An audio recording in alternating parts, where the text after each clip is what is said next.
अफगानिस्तान इस समय अपने इतिहास के सबसे भयावह और गंभीर मानवीय संकटों में से एक से गुजर रहा है।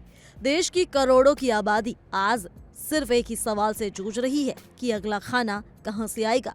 हालात इतने खराब हो चुके हैं कि भूख अब भविष्य की आशंका नहीं बल्कि रोजमर्रा की हकीकत बन गई है। जिन परिवारों की जिंदगी अब तक अंतर्राष्ट्रीय मानवीय सहायता के सहारे चल रही थी, वो मदद भी धीरे धीरे खत्म होती जा रही है।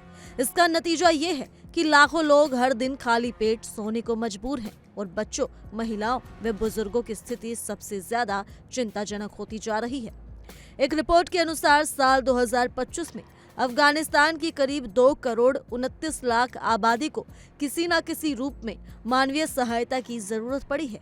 यह आंकड़ा देश की कुल जनसंख्या का लगभग आधा है। इसका मतलब साफ ये है कि हर दूसरा अफगान नागरिक अपने परिवार का पेट भरने के लिए बाहरी मदद पर निर्भर है। अगर ये सहायता रुकती है या कम होती है तो लाखों लोगों के सामने भुखमरी और कुपोषण का गंभीर खतरा खड़ा हो जाता है। समस्या ये है कि जिन देशों और अंतर्राष्ट्रीय संस्थाओं से पहले मदद मिलती थी, वहां से अब फंडिंग में भारी कटौती हो चुकी है, जिससे हालात और बिगड़ते जा रही हैं। अंतर्राष्ट्रीय स्तर पर अफगानिस्तान के लिए मिलने वाली आर्थिक और मानवीय सहायता में तेज गिरावट देखी गई है।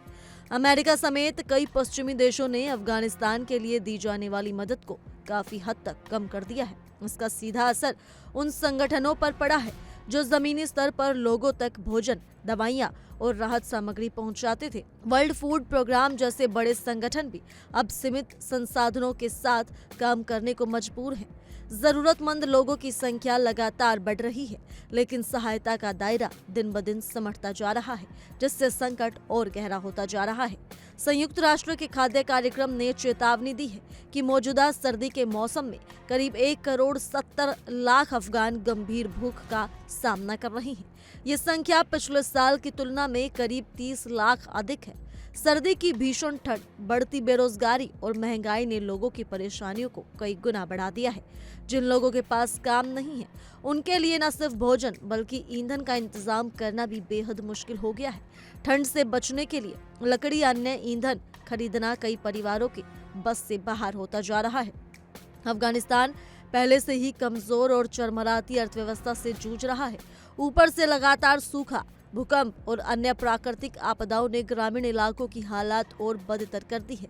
खेती बुरी तरह प्रभावित हुई है, फसलें नष्ट हो रही हैं और स्थानीय स्तर पर रोजगार के साधन लगभग खत्म हो चुके हैं। इसका सीधा असर खाद्य उपलब्धता पर पड़ता है। बाजारों में अनाज और जरूरी खाद्य पदार्थों की कीमतें लगातार बढ़ रही हैं, जो आम आदमी की पहुंच से बाहर होती जा रही हैं। गरीब परिवारों के लिए रोज का खाना जुटाना एक बड़ी चुनौती बन चुका है। अंतर्राष्ट्रीय मदद में आई रुकावट ने हालात को और गंभीर बना दिया है। संयुक्त राष्ट्र के लिए एक वरिष्ठ अधिकारी ने हाल ही में बताया कि कई सालों में ये पहली बार है जब सर्दियों के दौरान लगभग कोई अंतर्राष्ट्रीय खाद्य वितरण नहीं हो पाया। जहां पिछले साल सर्दियों में लाखों लोगों तक राहत पहुंचाई गई थी, वहीं इस साल केवल गिने चुने परिवारों को ही मदद मिल सकी है। आंकड़ों के अनुसार साल 2025 में सिर्फ 10 लाख लोगों को खाद्य सहायता मिल पाई, जबकि 2024 में ये संख्या लगभग 56 लाख थी। फंड की भारी कमी के चलते आने वाले समय की तस्वीर भी ज्यादा उम्मीद जगाने वाली नहीं है। संयुक्त राष्ट्र की योजना है कि साल 2026 में वो केवल 39 लाख सबसे ज्यादा जरूरतमंद लोगों पर ही ध्यान केंद्रित कर पाएगा। इसका मतलब ये है कि करोड़ों अन्य लोग किसी भी तरह की मदद से वंचित रह सकते हैं। अगर अंतर्राष्ट्रीय समुदाय ने समय रहते ध्यान नहीं दिया तो अफगानिस्तान में मानवीय संकट और भी गहराएगा, जिससे भूख, कुपोषण और बीमारियों का खतरा और तेजी से बढ़ सकता है। ये संकट न सिर्फ अफगानिस्तान के लिए बल्कि पूरी दुनिया के लिए एक गंभीर चेतावनी है। तो फिलहाल के लिए इस रिपोर्ट में सिर्फ इतना ही। ज्यादा जानकारी के लिए जुड़े रहिए इंडिया डेली के डिजिटल प्लेटफॉर्म के साथ।